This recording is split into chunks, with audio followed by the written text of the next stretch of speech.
Hey guys, good afternoon. We're in Greene County, North Carolina today, trying to make some YouTube footage from me and my cousin's new YouTube channel, Hooks, Horns, and Hides. So hopefully by the time you see this, we'll have a big old buck on the ground. We're going to walk you through everything from inshore fishing to offshore fishing, public land hunting, private land hunting, out-of-state hunting, do-it-yourself scouting, looking over maps, doing everything you could do to be successful when you go on an out-of-state trip. So just hang tight and let's see what happens.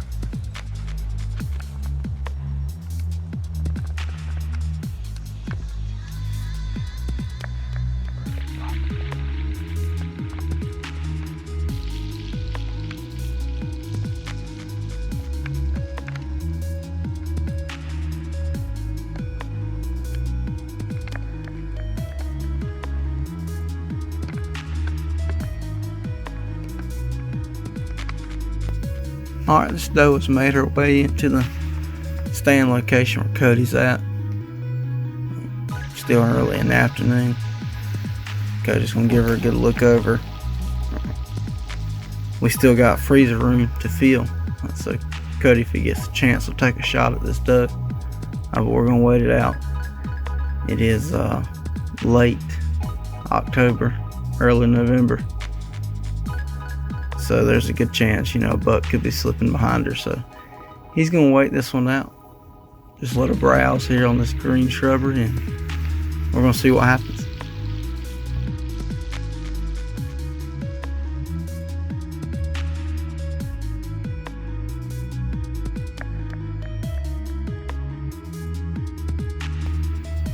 That doe, same doe, kind of slipped her way around and she's now found this corn. But if you'll notice, she's going to stay just out of the view of the camera. You're still going to be able to see her here on the left hand side of the screen. She's going to stay behind this tree and this cover. It's really going to make it very difficult to get a shot on her. Cody's going to have to sit here and watch her for a little while longer. Getting a little later in the afternoon, still plenty of shooting light though. Still the opportunity for a buck to slip up, so we're going to wait.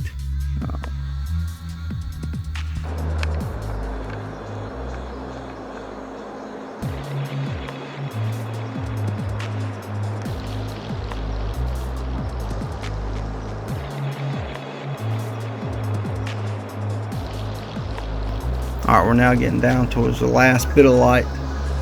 We've decided that there's not going to be a buck coming in with this doe, so this doe is going to come on down through these two trees here. I'm going to give Cody an opportunity for a shot. She's going to bring herself all the way up actually, and Cody's going to take this doe at less than 3 yards.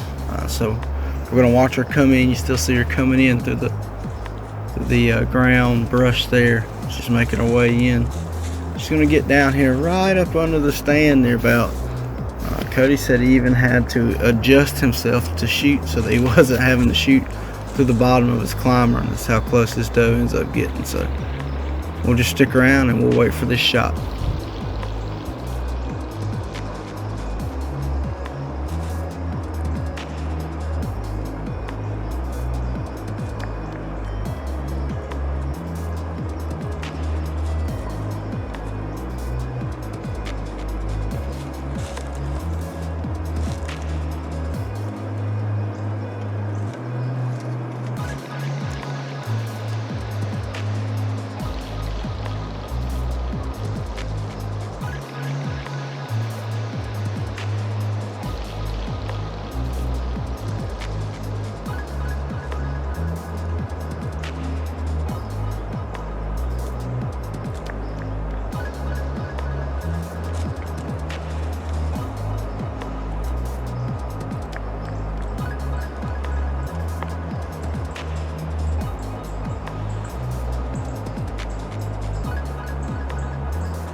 Alright, so I've met up with Cody. He's let me know about the shot placement, where he thinks the deer took off. Thinks he makes a pretty solid hit on it. So we're getting ready to go ahead and track. This right here is the #1 tracking tool you can have in your backpack. That's good old toilet paper. I know it's a tough time right now with COVID and everything, but I'm telling you, that stuff is magic. We'll use it in here once we find blood. We'll use it to mark our last spot for blood, and that'll kind of leave a trail in the woods, so we'll be able to follow. You can look back and see into what direction it looks like the deer's headed in, as well as you'll be able to find your way back out to the original shot. The good thing about it is you can leave it in the woods and it's more or less biodegradable. I mean, the rain's going to come in, and once it gets wet it's going to dissolve. We'll use it instead of using flagging tape or anything like that. It just works for us. Now, a lot of times we'll come out the same way we come in, so if we do, we'll take it down, we'll stuff the toilet paper in our pockets, and we'll throw it away once we get down the road to a gas station or something like that. But really great tool to use. If you've never thought of it, I suggest trying it. Like I said, works for us. Now we're going to come in here and we're going to start looking this deer, trying to find out where the shot is, and boom, we hear animal crashing through the woods, takes off. Not really sure if it's that deer that he shot. Again, terrible coyote problem in North Carolina. Could be coyotes that we're trying to come in there on, and we gave this deer about an hour and 15 minutes. Alright, so I'm going to speed things up here on the video for the sake of time, but we're going to get in here and we're going to try to find any hair, any blood, anything to start the track on. And once we get that started, we'll be looking for blood and trying to blood trail it.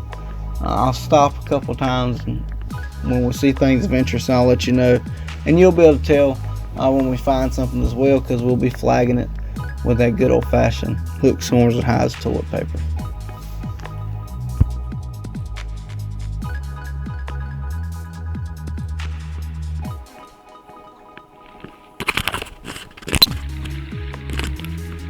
Alright, there we go. So now we found some good blood. Now we've got our first good bit of really good blood there. So again, I'm going to flag it, and we're going to look for our next blood.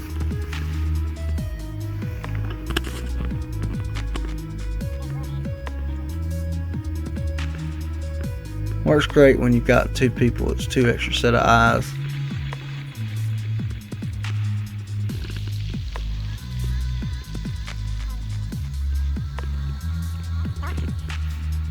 Alright, and so here we found some blood. We're going to check it out. We want to see what color we've got.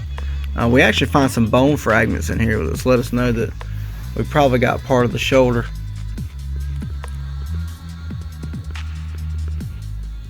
Again, I'm going to flag it, and we're going to keep on moving.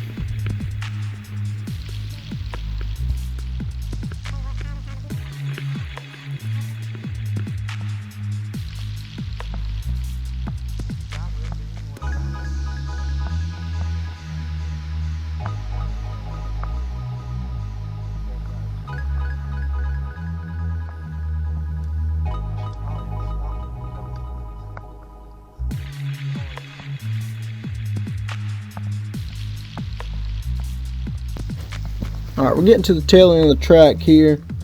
Still on some really good blood.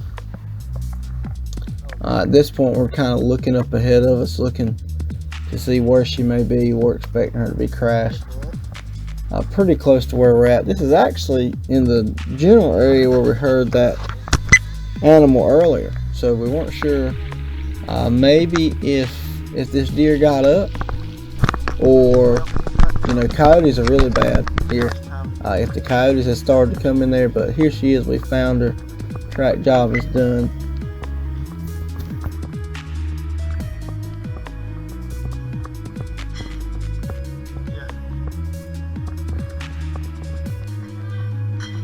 Track job special. Cody says the reason we find all them deer we kill is just so we can come get a